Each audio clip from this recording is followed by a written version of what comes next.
రాజుగారు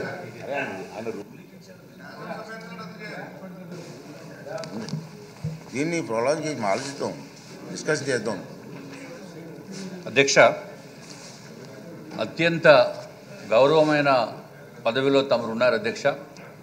అట్లాగే జగన్మోహన్ రెడ్డి గారు 11 సీట్లు వచ్చిన విషయం ఆయనకి రాష్ట్రమంతా తెలుసు. అయినప్పటికీ కూడా ప్రజల్లోకి ఏదో ఆయన కోల్పోయినట్టు, ఇక్కడ 164 మంది సభ్యులున్న కూటమి ప్రభుత్వము ఆయనకేదో ఇవ్వాల్సిన గౌరవం ఇవ్వటం లేదనే భావన తీసుకుని వెళ్ళడానికి ఆయన పూర్తి ప్రయత్నం చేస్తున్నారు అధ్యక్ష. దీని ప్రకారము డెఫినెట్గా మనం కూడా ప్రజల్లోకి తీసుకుని వెళ్ళవలసిన బాధ్యత ఉంది అధ్యక్ష. సో తమరి ద్వారా నేను గౌరవ సభ్యులందరికీ కూడా రిక్వెస్ట్ చేస్తున్నాను, తమరు సభ్యుల్ని ఒక కమిటీ వేసి, ఒక ప్రివిలేజ్ కమిటీకి దీన్ని మూవ్ చేసి, అది కూడా ప్రివిలేజ్ ఏదైతే మనం ఒక కమిటీ ఇచ్చిన సభ్యులు ఇచ్చిన రిపోర్ట్ కూడా పబ్లిష్ చేస్తే ప్రజలకి తెలుస్తుంది అధ్యక్ష. ఇప్పుడే గౌరవ సభ్యులు నాదెండ్ల మనోహర్ గారు చెప్పారు, ఆయన చెప్పింది పర్ఫెక్ట్లీ కరెక్ట్ అధ్యక్ష. అట్లాగే అధ్యక్ష, దీనిపైన చర్చ కూడా అవసరం ఉంది అధ్యక్ష. చర్చ అంటే ఏదో వాళ్ళపైన వేరే విధంగా మాట్లాడటం గురించి కాదు అధ్యక్ష. కనీసము ప్రజల్లోకి మనము సీరియస్గా తీసుకుని వెళ్ళాలి. వీళ్ళు చేస్తున్న ఆంధ్ర రాష్ట్రానికి చేస్తున్న ద్రోహం ఏంటో క్లియర్గా మనం తీసుకుని వెళ్ళవలసిన అవసరం ఉందని తమరి ద్వారా నేను తెలియజేసుకుంటున్నాను అధ్యక్ష.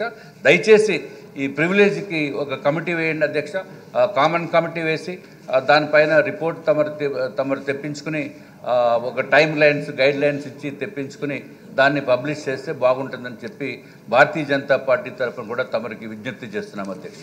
లోకేష్ గారు, వర్గాల సమస్యలు సభలో ఎవరు ప్రస్తావిస్తారు? వాటికి పరిష్కారాలు ఎలా సాధిస్తారు? ఈ బాధ్యతను గుర్తించి మిమ్మల్ని నమ్ముకున్న మీ ప్రజల గొంతు వినిపించడానికి సభకు హాజరు కావాలని రాజ్యాంగం మీకు అప్పగించిన బాధ్యతను సమర్థవంతంగా నిర్వహించాలని విజ్ఞప్తి చేస్తున్నాను. నమస్కారం. ఈ రూలింగ్ తాలూకు ఇంగ్లీష్ కాపీని కూడా సభ రికార్డులో భాగంగా ఉంటుందని చెప్పి సందర్భం మనం చేస్తూ మీ అందరి దగ్గర సెలవు తీసుకున్నానండి. ఈ రూలింగ్ ఇవ్వాలనే ఉద్దేశంతో దీన్ని తెర వేయాలి, ఎక్కడో తెర వేయకపోతే పబ్లిక్ అందరికి తెలియాలా, అందుకే సామాన్యులకు అర్థమైన విధంగా చెప్పాలనే ఉద్దేశంతో నేను ఈ టైం తీసుకోవడం జరిగిందని చెప్పి మనం చేస్తూ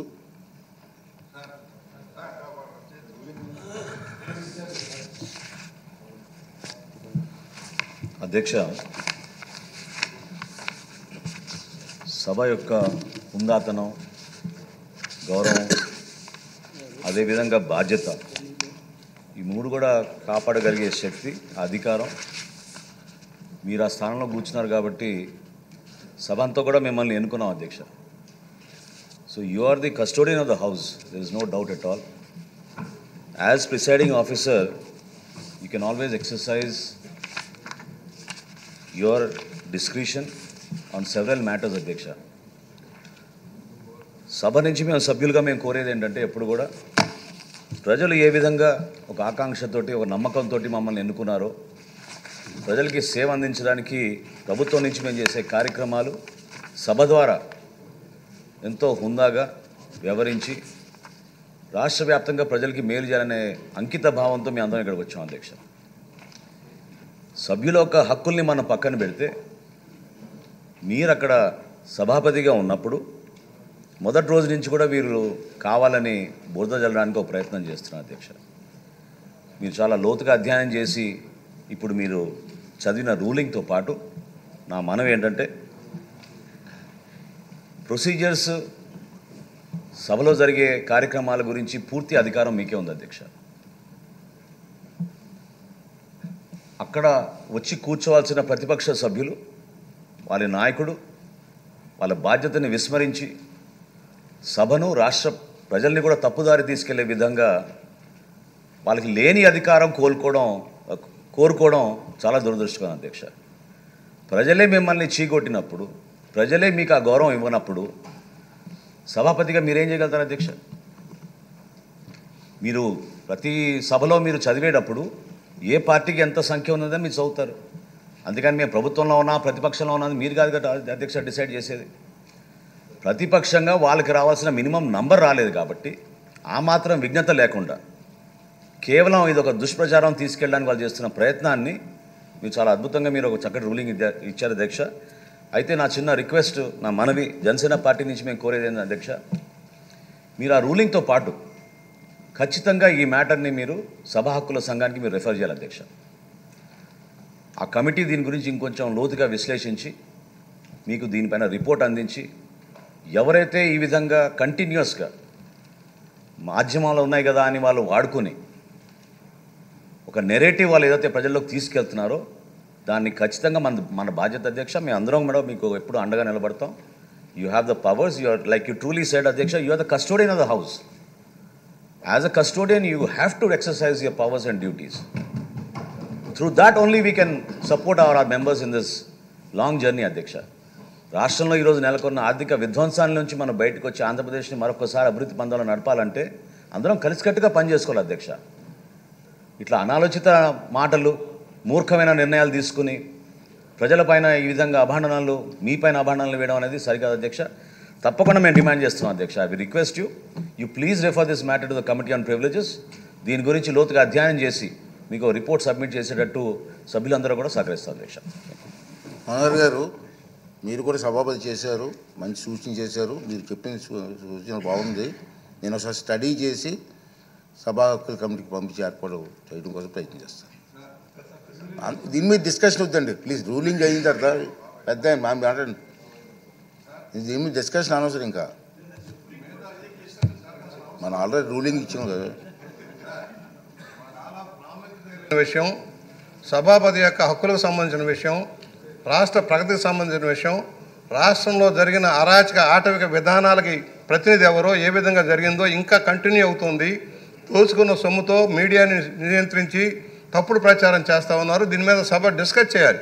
అన్ని పక్షాలు డిస్కస్ చేసి తమ సభా హక్కుల సంఘాన్ని పెట్టడంతో పాటు అసలు జరుగుతున్న పరిణామాలు ప్రజలకు తెలియాల్సిన అవసరం ఉంది.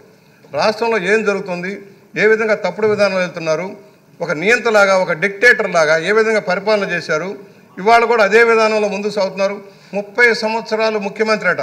నేను అంటున్నాను, 30 సంవత్సరాలు రాజమండ్రి సెంట్రల్ జైలే నీ గతి. ప్రభుత్వ అతిథి గృహం లాంటి జైలు, దానికి వెళ్లాల్సిన పరిస్థితుల్లో నువ్వు ఉన్నావని దానికి తెలియజేస్తూ ఒకటే డిబేట్ చేయండి. అవసరమైతే 1 గంట 2 గంటలు దీనికోసం వెచ్చించి డిబేట్ చేద్దాం, అందరం చర్చిద్దాం, అన్ని ప్రాంతాల నుంచి కూడా చర్చిద్దామని సవినీయంగా మనవి చేస్తా ఉన్నాను. ఫరూక్ గారు సభాపతిగా చేశారు, మీరు కూడా మాట్లాడండి. మీరు మాట్లాడేది మా సార్. మీకు నాకు చాలా అనుబంధం, 40 సంవత్సరాలు సార్. ఎవరు నన్ను ఇట్లా రాస్తాడు సార్? ఇంత అహంకారం సార్ ఇది. స్పీకర్ గారికి నేను ఏం చెప్పాలో అర్థం కాలేదు. ఎందుకంటే మీరు చేశారు స్పీకర్ గారు, నేను చేశాను. ఎప్పుడు ఇటువంటి సందర్భం రాలేదు. కానీ మొట్టమొదటిసారిగా ఇంత అహంకారపూరితమైన లెటర్ రాయడం అంటే అహంకారం సార్, పొగురు సార్ ఇది. అది పొగురు, మనిషిలో ఇక తగ్గలే పొగురు. కాబట్టి సార్ సభా హక్కుల సంఘంకి అవసరం లేదు సార్. సార్ ప్రివిలేజ్ కమిటీకి అవసరం లేదు సార్. సభలు అందరి అభిప్రాయాలు తీసుకోండి, ఏం చర్య తీసుకోవాలో తీసుకొని ఆయన ఏం చేయాలో మీరు చేయండి. ఆ లెటర్ బహిర్గతం చేయండి సార్. అది ప్రెస్ పోవాలా, మీడియా పోవాలా, ప్రజలకు తెలియాలి సార్. ప్రజలు తెలియకుండా ఎట్లా సార్? ప్రజలకు తెలియజేయండి. ఆయన అహంకారం ఎంతో, ఆయనకు ఎంత పొగురుందో. 10 మంది 11 మంది గతంలో కూడా జనార్దన్ రెడ్డి 1994-99 దిగోడు చేశారు. అప్పుడు కూడా 10% ఏదో బుచ్చయ్య చౌదరి గారు తెలుసు. అప్పుడు 10%, 27 మెంబర్స్ ఉన్నారు సార్. మొత్తం 27, 27 మెంబర్స్ నేను ఉన్నాను. అప్పుడు ఓన్లీ ఫ్లోర్ లీడర్, వాళ్ళ పార్టీకి సంబంధించినంత వరకు ఆయన లీడరు. ఉపేంద్ర గారు ఏ రకంగా తెలుగుదేశం పార్టీకి పార్లమెంట్లో లీడర్గా ఉన్నారో ఆ రకంగా ఉన్నాడు. కానీ సార్ మళ్ళీ ఇంత అహంకారం ఎట్లా సార్? ఆయన ఏం చేయాలో సభ హక్కు ప్రివిలేజ్ అవసరం లేదు సార్. సభ బుచ్చయ్య చౌదరి గారు చెప్పినట్టు సభలో అందరి అభిప్రాయాలు తీసుకోండి, అభిప్రాయాలు తీసుకొని దాని మీద చర్య తీసుకోవాల్సిందిగా మేము నడిపిస్తున్నాం సార్. ఇది కాపాడాలి సార్, ప్రజాస్వామ్యాన్ని కాపాడాలి. Thank you sir. రాజుగారు